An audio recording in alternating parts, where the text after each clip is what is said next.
오늘 주신 하나님의 말씀은 야고보서 4장 13절에서 17절까지 제가 봉독해 드리겠습니다. 야고보서 4장 13절에서 17절. 들으라, 너희 중에 말하기를 오늘이나 내일이나 우리가 아무 도시에 가서 거기서 1년을 유하며 장사하여 이를 보리라 하는 자들아, 내일 일을 너희가 알지 못하는도다. 너희 생명이 무엇이뇨?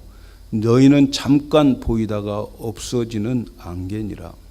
너희가 도리어 말하기를 주의 뜻이면 우리가 살기도 하고 이것저것을 하리라 할 것이거늘, 이제 너희가 헛되한 자랑을 자랑하니 이러한 자랑은 다 악한 것이라.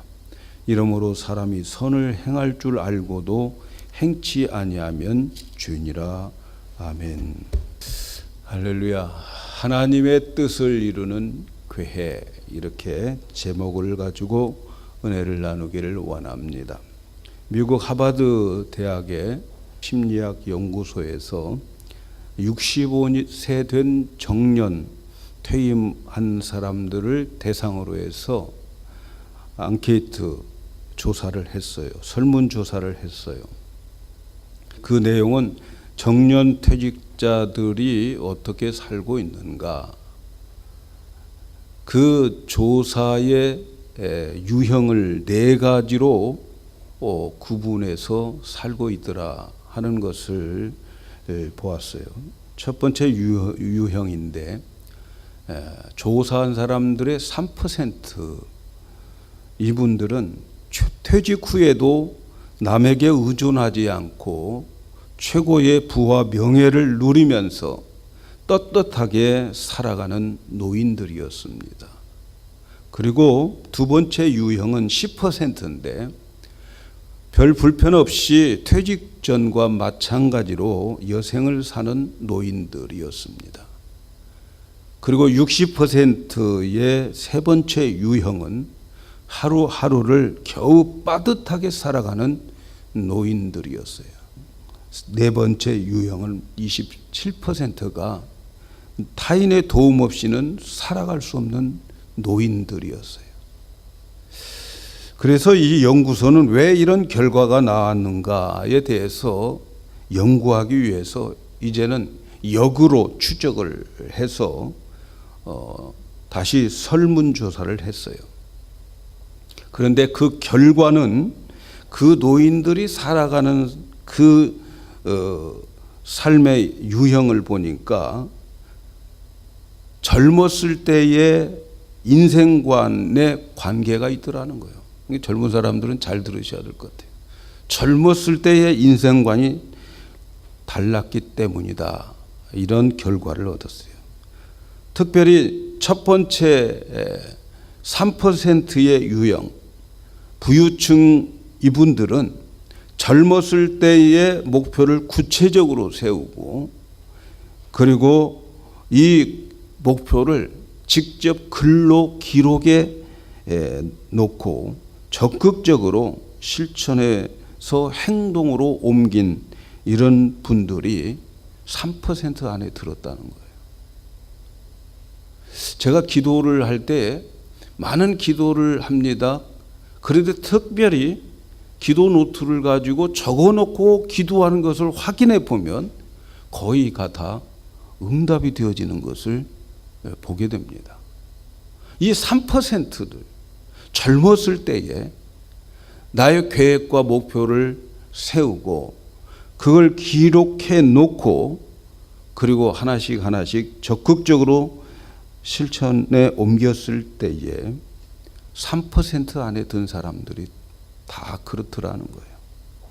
그래서 이 연구에서 드러나는 것은 우리의 인생에 있어서 계획과 목표가 있느냐 없느냐의 사소한 차이가 결국에는 삶의 큰 차이를 만들더라 하는 그러한 결과였습니다. 여러분, 지금 이제 우리는 12월 셋째 주일이에요. 금년 한 해가 기울어가고 있습니다. 그리고 새해를 맞이할 시기에 우리는 놓여 있습니다. 우리는 새해를 막연하게 맞이하지 말아야 되겠어요. 그냥 또 한 해가 오나 보다, 이렇게 맞이하지 않기를 축복합니다. 새해를 향한 꿈과 비전과 계획을 가져야 됩니다. 여러분, 기독교에서는 믿음이 중요해요. 믿음은 바라는 것의 실상이다. 내가 믿는 만큼 너의 믿음대로 되리라. 여러분, 우리가 믿음이 중요하지요. 그러나 여러분, 그 믿음은 바라는 것이 있어야 믿음의 가치가 있는 거예요. 믿음은 바라는 것이 실상, 현실로 드러나게 되는 거예요. 여러분, 새해를 맞이하면서 우리가 믿음으로 계획을 가져야 돼요. 바라는 것이 있어야 될 줄로 믿습니다. 그래서 오늘 말씀을 통해서 내년 계획을 잘 세워서 하나님께서 축복해 주시는 새해 2018년도가 되기를 축복합니다. 오늘 말씀을 통해서 먼저 생각해 보아야 될 것은 오늘 본문에 계획을 세운 사람이 있습니다. 13절에 들어라, 너희 중에 말하기를 오늘이나 내일이나 우리가 아무 도시에 가서 거기서 1년을 유하며 장사하여 일을 벌이라. 유대인들이 이때 당시에 1세기의 사람들, 지금도 유대인들이 상술은 정말 다른 사람들보다도 명성을 떨치고 있죠. 그런데 더더구나 1세기에는 유대인들의 상인들은 대단한 명성을 떨치고 있었어요. 유대인들은 장사하는 기술은 역사와 전통을 자랑합니다. 당시에 1세기에 그때의 많은 유럽과 북아메리카를 중심으로 해서 새로운 도시들이 자꾸 생겨나게 되었어요. 유대인들은 새로운 도시를 찾아다니면서 그곳에 가서 장사를 합니다. 그런데 이 새로운 도시들은 유대인들의 상인들을 굉장히 환영을 했습니다. 유대인들이 가는 곳에는 산업이 발달하고 무역이 발달되고 또 무역이 흥황하고, 그러니까 경제가 살아나는 거죠. 그래서 그 사람들이 가는 곳에는 부와 물질과 사치와 허영이 들어옵니다. 그래서 새로운 도시는 유대인들이 오기만 하면 무조건 환영을 하고 우대하는 풍토가 있었어요. 그래서 유대인들은 끊임없이 새로운 도시를 찾아가면서 이번에는 저 도시로 가서 1년 동안 그곳에서 장사해서 이익을 남기리라, 돈을 축적하리라, 이렇게 생각을 하고 있었습니다. 바로 이런 상황에서 오늘 말씀이 전해지고 있는 거죠. 이런 무역을 하는 이 사람들이 부지런히 계획을 세우고, 그리고 그들은 내년을 위해서 가치 있는 계획을 세우려고 하는 거죠. 그 가치는 자기 자신을 위한 가치죠. 내년에는 저 도시 가서 1년 동안 장사를 해서 내가 얼만큼 이득을 보겠다. 아주 치밀한 계획을 세우고 또 얼마나 이익을 챙길 것인가에 대한 확실한 목표를 세웁니다. 우리가 살아가는 데 있어서 이것이 참으로 중요합니다. 장사해서 돈 벌겠다고 하는 포부는 누구도 나쁘다고 말할 수가 없습니다. 그러나 오늘 말씀에 보면 그들은 모르는 것이 있어요. 무지하고 허탄한 허무한 인생들이라고 그들을 지적하고 있어요. 그들이 무엇에 대해서 무지할까? 그들이 무식한 이유가 뭘까? 계획도 그렇게 잘 세우고 미래에 대한 모든 포부를 가지고 있는 그들이 뭐가 그렇게 무지할까? 오늘 14절에 있는 말씀을 보니까 내일 일을 너희가 알지 못하도다, 이렇게 말합니다.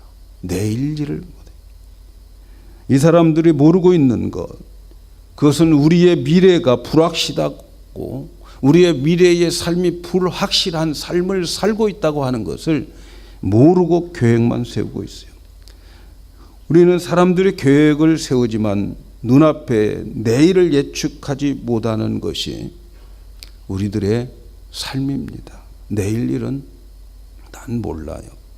그런데 그들은 내일을 잘 아는 것처럼, 내일이 자기 것처럼 계획을 세우고 있는 거예요. 누가복음 12장에 보면 어리석은 부자에 대한 말씀을 예수님께서 하셨어요. 이 어리석은 부자는 부지런했어요. 농사도 잘 짓고 아마 많은 연구를 한 그런 사람이었을 것입니다. 그래서 자기가 열심히 노력하고 부지런히 연구해서 농사를 짓는데 그 해에 많은 소출을 얻게 되는 거예요. 수확을 많이 얻게 되니까 미리 생각을 하는 거예요.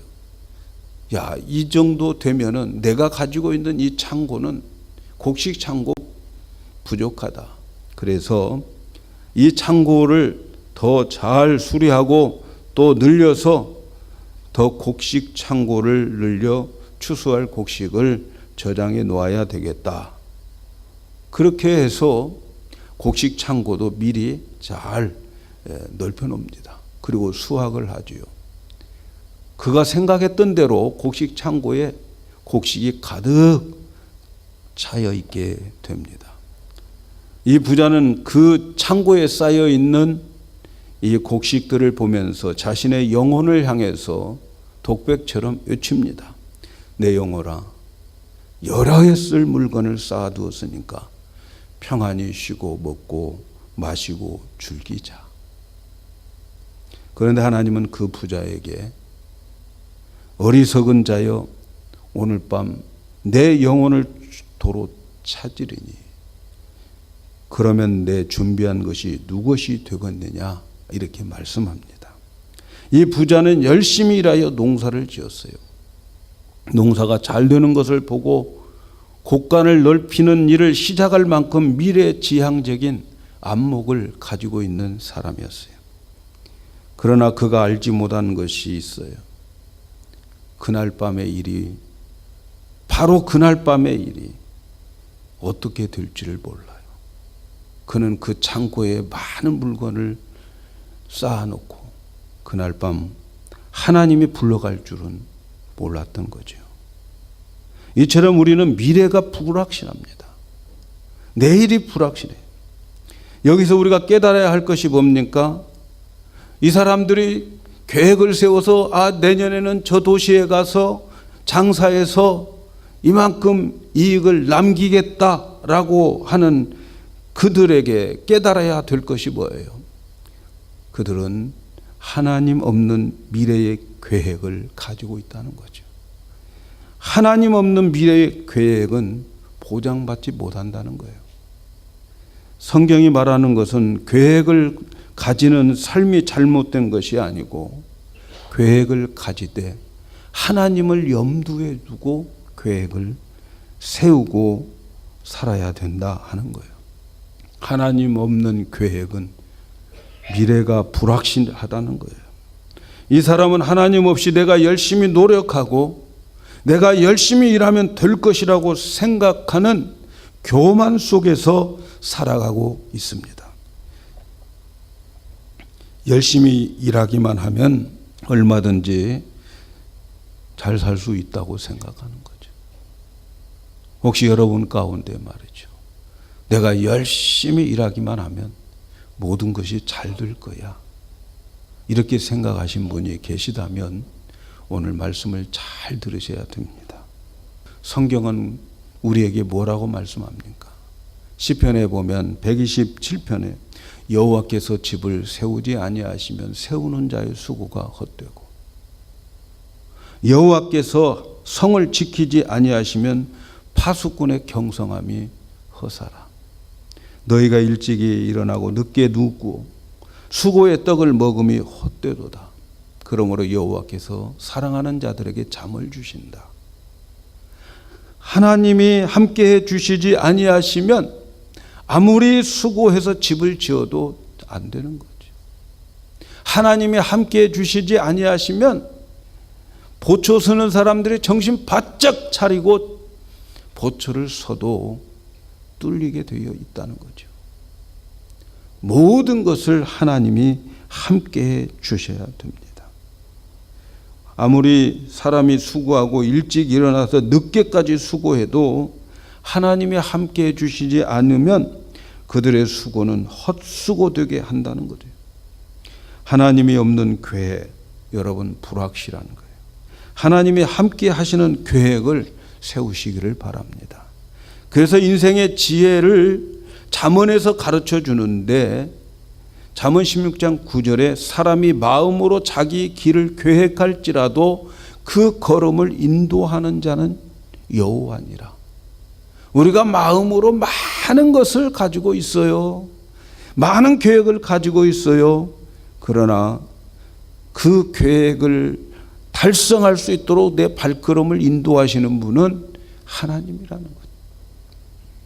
잠언 20장 24절에도 사람의 걸음은 여호와께로서 말미암나니 사람이 어찌 자기 길을 알 수 있으리야. 우리 몰라요. 내 길 모릅니다. 왜? 내가 걸어가는 것 같지만 하나님이 내 발걸음을 인도하고 끌고 가고 계심을 성경은 말해주고 있잖아요.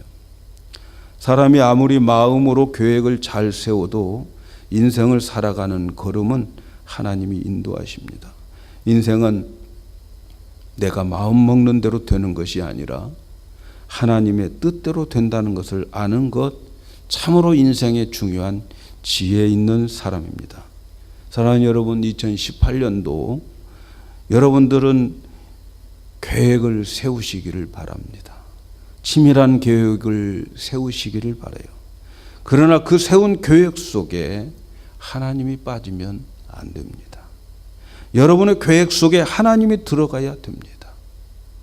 여러분의 자녀 교육, 그 계획 속에, 여러분의 사업 계획 속에 나의 인생의 계획을 세울 때에 하나님 빠뜨리면 안 돼요.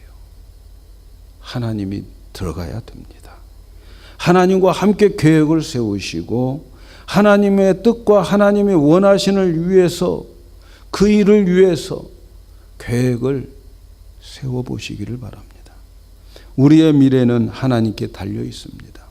하나님과 함께 해주는 계획을 여러분 연말 되기 전에 꼭 세우시기를 축복합니다. 하나님만 의지하면서 계획을 세우시기를 바랍니다.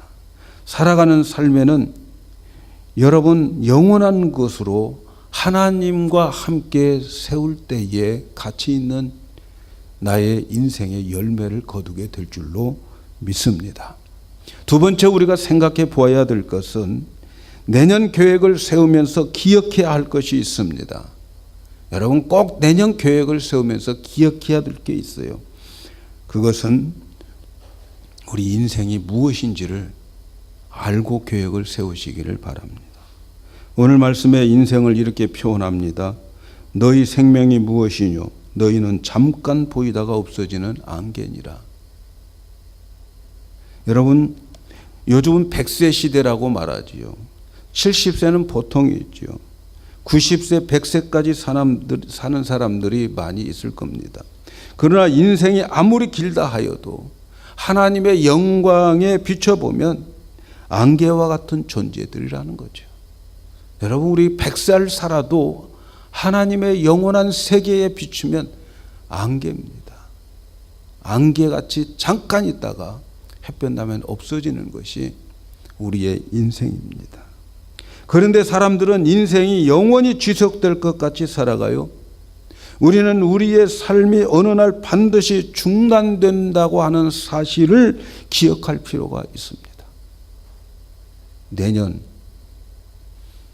계획 세우세요. 그러나 이것 잊지 마세요. 우리의 인생은 잠깐 있다가 없어지는 안개와 같은 거예요. 그래서 성경은 우리의 허무한 인생을 풀의 꽃과 같다. 풀도 흔해 빠졌는데 그 풀에서 피어나는 그 꽃 같은 것이 우리의 인생이라는 거죠. 그림자 같다라고 말해요. 잡혀질 것 같지만 손에 쥐지 않는 것이 이 세상의 사람들의 삶의 모든 것이에요. 내 손에 잡혀지는 거 없어요. 그래서 시편 90편 12절에 이런 기도가 참 아름다운 것 같아요. 하나님이여 우리에게 우리의 날 계수를 가르치사 지혜의 마음을 얻게 하소서. 내 인생이 안개와 같다고 하는 것을 알고 내가 남은 날이 며칠이나 될까를 계수할 수 있는 지혜가 있다면 그 사람은 정말 인생을 지혜롭게 살 수 있는 사람입니다. 참 아름다운 기도. 인간 내 살아가는 삶의 인생이 무쌍함을 깨닫게 해달라는 기도입니다. 여러분, 저와 여러분은 제한된 삶을 매일매일 살아가고 있어요. 제한되어 있어요. 나의 인생이 제한되어 있어요. 매일매일 이 인생을 지워가면서 죽음을 향해서 걸어가고 있어요. 저는 시계 바늘의 그 초침 소리를 듣기 싫어요. 옛날에 똑딱 똑딱 똑딱 똑딱 하는 그 시계 별로 듣고 싶지 않아요. 꼭 내 생명을 잘라먹는 것 같아. 그래서 저는 주로 전자시계를 전자시계. 그런 소리 안 나고. 여러분, 시계가 작각 나는 것은 뭐예요? 내 인생을, 유한된 인생을 착각 잘라가고 있다는 거예요. 이게 우리들의 인생이에요. 새로운 해가 오면 나의 죽음에 한 걸음 더 가까워졌다고 하는 사실을 기억하시기를 바랍니다. 죽음을 향해서 한 걸음 더 가까이 가고 있어요. 죽음이 우리를 향해 임박해 온다고 하는 사실을 기억할 때 여러분, 새로운 지혜를 인생에서 얻게 됩니다. 그래서 로마의 한 황제는 인생을 엄숙하게 살기 위해서, 엄숙한 지혜를 얻기 위해서 자기 신하에게 이런 인사를 아침 문안으로 하게 명령했다는 거예요. 폐하, 죽음을 기억하십시오. 매일 아침 이 신하가 와서 폐하, 죽음을 기억하십시오. 그는 이 인사를 시키면서 죽는다고 하는 사실을 기억하고 그 삶에 많은 지혜를 얻었다고 합니다. 인생은 이것 기억하는 것 중요합니다. 여러분, 흔히 하는 말들이 있잖아요. 죽음을 향해서 달려가는 나의 속도, 인생의 속도는 나이에 비례해요. 10대는 10마일로 가고 20대는 20마일로 가고. 여러분은 지금 몇 마일로 달려가고 있습니까? 연세 드신 분들은 더 빨리 가고 있음을 느끼실 거예요. 왜 이렇게 세월이 빠른지. 그래가지고 한 2, 3년 전에 있었던 그것도 말이죠. 엊그저께 같아요. 병원에 가서 언제 엑스레이 찍었죠? 몇 달 안 된 것 같은데요. 뒤적뒤적 해서 보면 3년 전에 찍었네요. 그렇게 보인단 말이에요. 우리 인생 얼마나 빨리 달려가고 있는지 몰라요. 사랑하는 여러분, 인생은 이렇게 짧지만, 안개처럼 짧지만 직선거리입니다. 불교에서는 윤회, 다시 한번 돈다고 그러는데 그런 거 없습니다. 여러분. 한번 가면 끝나는 거예요. 기독교는 시작과 끝이 있어요. 알파와 오메가가 있어요. 한 번밖에 없는 인생, 우리는 연습하며 살 그러한 여유가 없어요. 계획을 잘 세워가지고 그걸 살아가야 됩니다. 잠깐 있다가 없어지는 것이 인생이라고 하는 것을 안다면 여러분이 짧은 인생에서 영원한 것을 위해서 투자해야 되지 않겠습니까? 어차피 없어지는 인생, 어차피 유한된 인생. 저는 신학교를 가기 전에 직장 생활을 했어요. 직장에서 집으로 오고 가는 발걸음, 아침에 일찍 별 보고 나가서 저녁에 별 보고 들어오는 게 한국의 직장 생활 아닙니까? 그럴 때마다 제 마음에 느끼는 게 있어요. 야, 너 정말로 천국과 지옥이 있냐? 그리고 그 세계가 영원하다고 하는 것을 진짜 믿냐? 저에게는 두 가지 내 마음에 들려지는 음성이 있어요. 만일 천국과 지옥이 있다면 너는 가장 나쁜 크리스찬이야. 왜냐하면 오늘 또 수없이 많은 사람들이 네 곁을 지나갔음에도 불구하고 그들에게 천국 지옥이 있단 말 한마디도 안 한 너는 정말 나쁜 크리스찬이야. 이 생각 들더라고요. 그리고 두 번째는 정말 너의 인생이 네가 믿고 있는 그 믿음이 너의 인생은 유한되어 있고 그리고 죽고 나서의 남은 인생은 영원하다고 하는 것을 너 믿는다면, 그 천국이 영원하다고 하는 것을 믿는다면 너는 유한된 너의 오늘의 인생을 영원을 위해서 투자해야 되지 않겠느냐. 얼마나 그 마음이 괴롭히는지 나를 삼각산으로 끌고 올라가서 그래서 그곳에서 40일을 철학하면서 목사로 그래서 영원한 곳을 위해서 투자해야지. 그렇게 하나님 앞에 다짐하고 신학교를 가서 오늘 여러분 앞에 있습니다. 여러분, 우리의 인생은 유한되어 있어요. 그리고 나에게 주어진 인생 얼마인가는 다 써버렸어요. 어디다 써버렸습니까? 어디다 낭비하셨습니까? 이제는 나의 남은 삶을 계수하고 나의 남은 삶을 좀 영원을 위해서 투자해 볼 생각 없으세요? 안개 같은 인생. 무엇에 우리는 투자하며 살겠어요? 안개 같은 인생에다가 안개 같은 삶에 투자하면서 사시겠습니까?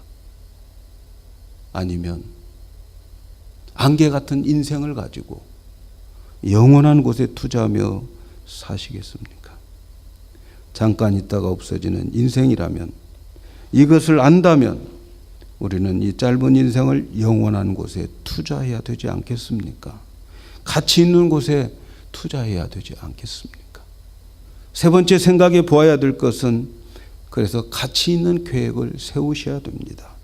야고보서 4장 15절에 너희가 도리어 말하기를 주의 뜻이면 우리가 살기도 하고 이것저것을 하리라 할 거는 이제 너희가 허탄한 자랑을 자랑하니 이러한 자랑은 다 악한 것이니라.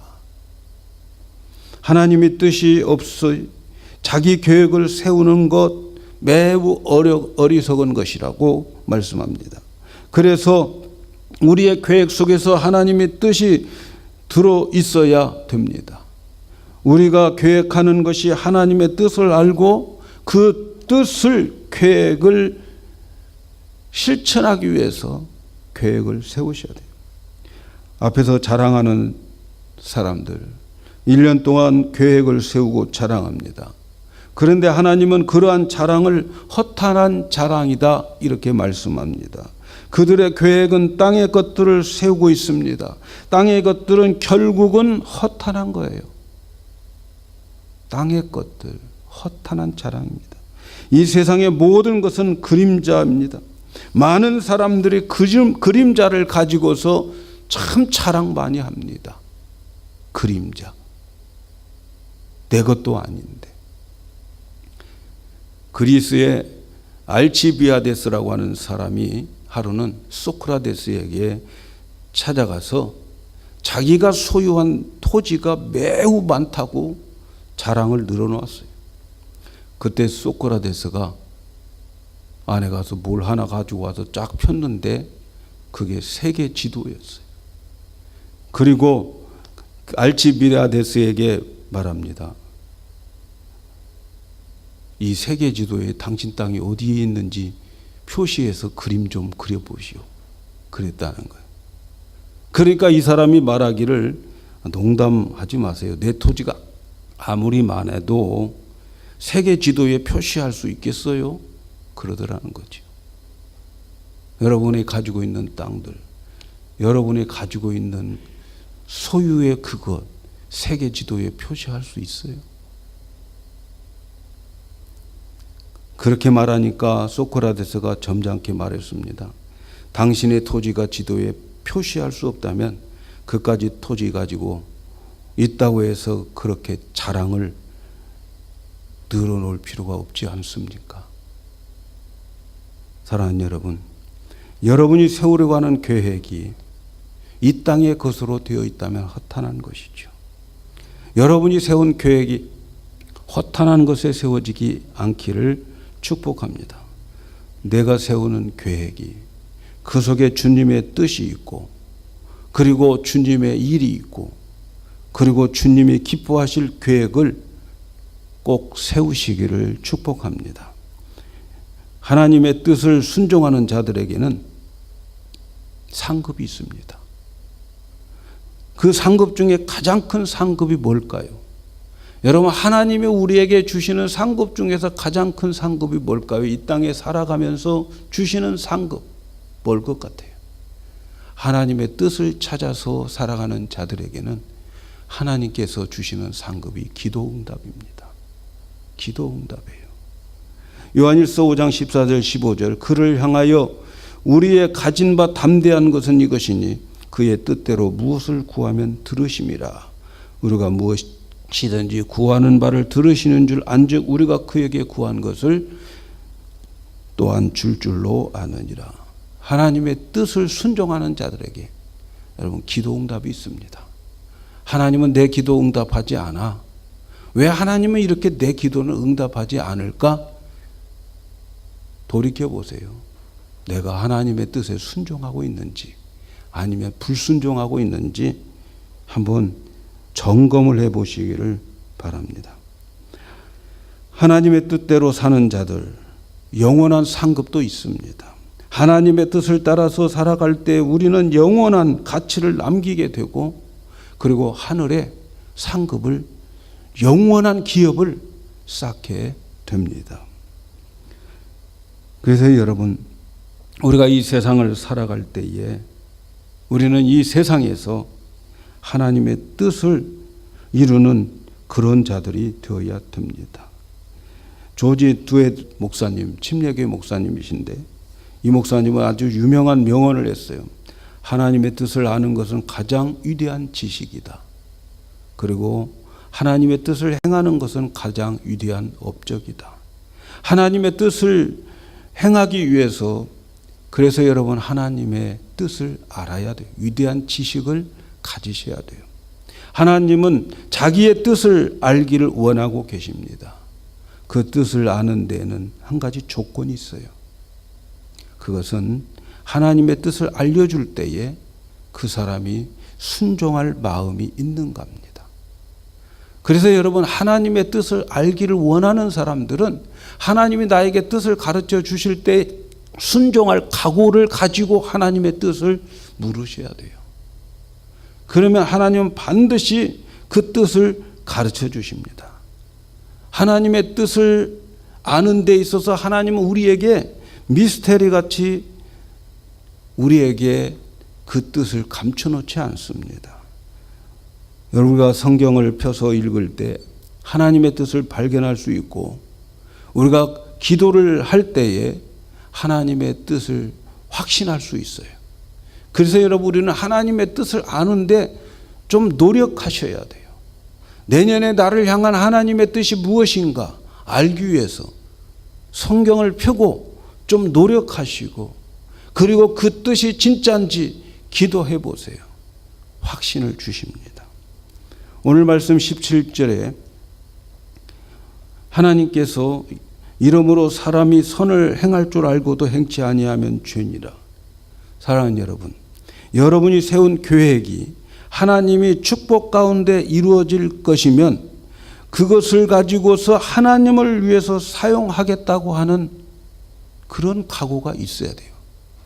오늘 이 사람들은 그들이 가서 장사해서 1년에 이익을 보리라, 그 다음에는 계획이 없어요.